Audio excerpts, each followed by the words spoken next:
할렐루야, 함께 하신 주님을 찬양합니다. 오늘 같이 나눌 하나님의 말씀은 욥기 34장 1절로 30절까지의 말씀을 통하여 엘리후의 가혹한 충고라는 제목으로 같이 나누기를 원합니다. 자, 오늘 본문 34장에서는요. 앞에 34장에 이어서 계속 엘리후는 욥에 대하여 충고하고 있습니다. 앞에서 무슨 일이 있었습니까? 33장에서 욥을 반박한 엘리후는 이제 결코 악을 행하지 않으시는 하나님에 대하여 온전히 변호하기 시작합니다. 왜 이렇게 하느냐? 앞에서 엘리후는 마치 자기가 하나님의 변호사가 된 듯이 이야기하기 시작했거든요. 자, 한번 오늘 본문의 말씀 한 절 한 절씩 읽으면서 같이 나누기를 원합니다. 먼저 1절로 9절까지의 말씀입니다. 엘류가 말하여 이르되 지혜 있는 자들아 내 말을 들으며 지식 있는 자들아 내게 귀를 기울이라. 이미 음식물의 맛을 구별함같이 귀가 말을 분별하나니 우리가 정의를 가려내고 무엇이 선한가 우리끼리 알아보자. 욥이 말하기를 내가 의로우나 하나님이 내 의를 부인하셨고 내가 정당함에도 거짓말쟁이라 하였고 나는 허물이 없으나 화살로 상처를 입었노라 하니 어떤 사람이 욥과 같으랴. 욥이 비방하기를 물 마시듯 하며 악한 일을 하는 자들과 한패가 되어 악인과 함께 다니면서 이르기를 사람이 하나님을 기뻐하나 무익하다 하는구나.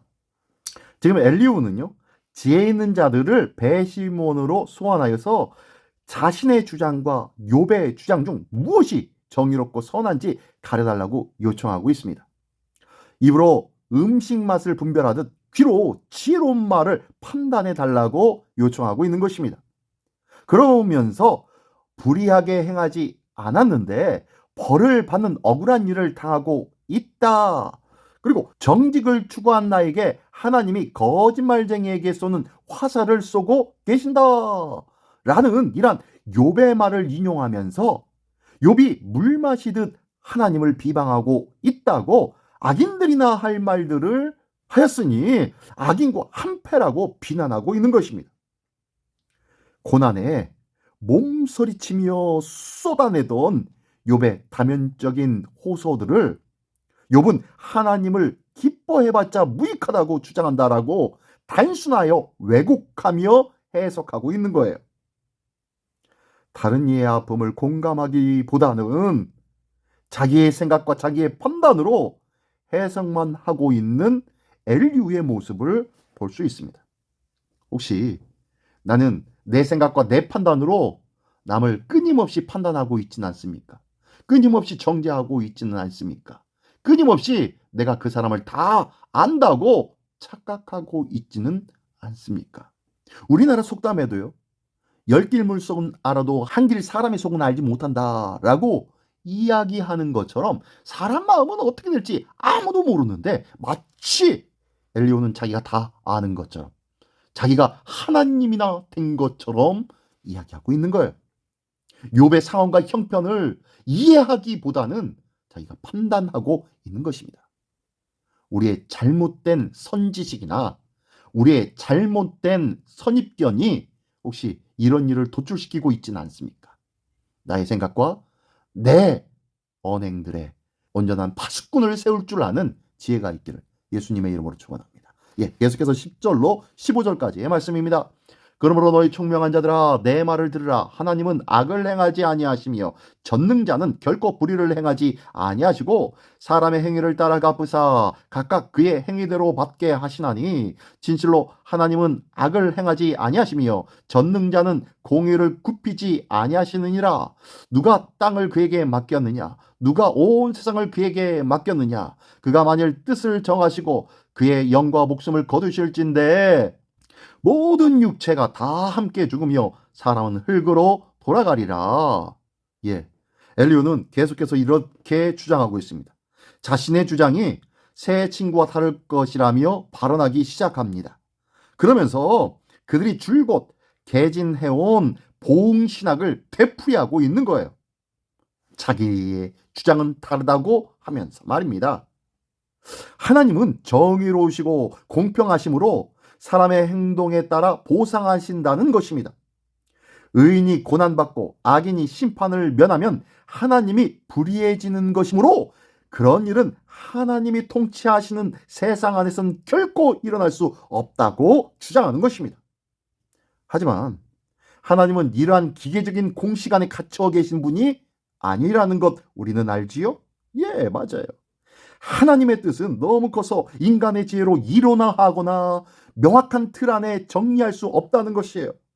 그러니까 하나님의 법칙은 어떤 공식이 아니라는 거예요. 전도서처럼 허무에 신음하고 욥기처럼 억울함에 눈물 흘리는 의인이 존재할 수도 있다는 그 명백한 이유가 바로 그 안에 있는 거예요. 그러므로 하나님이 만드시고 하나님이 주관하시는 이 땅의 역사와 하나님이 사람을 향한 일들에 대하여 함부로 판단해서는 된다 안 된다? 아니 된다고 말씀하고 있는 거예요. 자, 계속 말씀 읽어볼까요? 자, 16절로 끝까지 30절입니다. 30절까지 읽어보겠습니다. 만일 네가 총명이 있거든 이것을 들으며 내 말소리에 귀를 기울이라. 정의를 미워하시는 이시라면 어찌 그들을 다스리시겠느냐? 의롭고 전능하신 이를 그대가 정죄하겠느냐?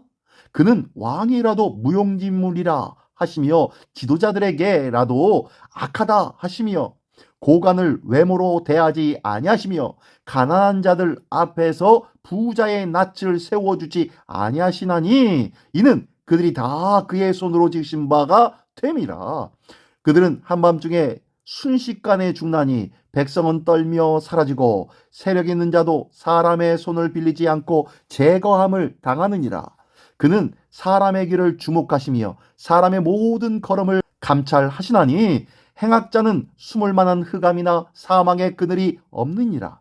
하나님은 사람을 심판하시기에 오래 생각하실 것이 없으시니 세력 있는 자를 조사할 것 없이 꺾으시고 다른 사람을 세워 그를 대신하게 하시느니라. 그러므로 그는 그들의 행위를 아시고 그들을 밤사이에 뒤집어 엎어 흩으시는도다.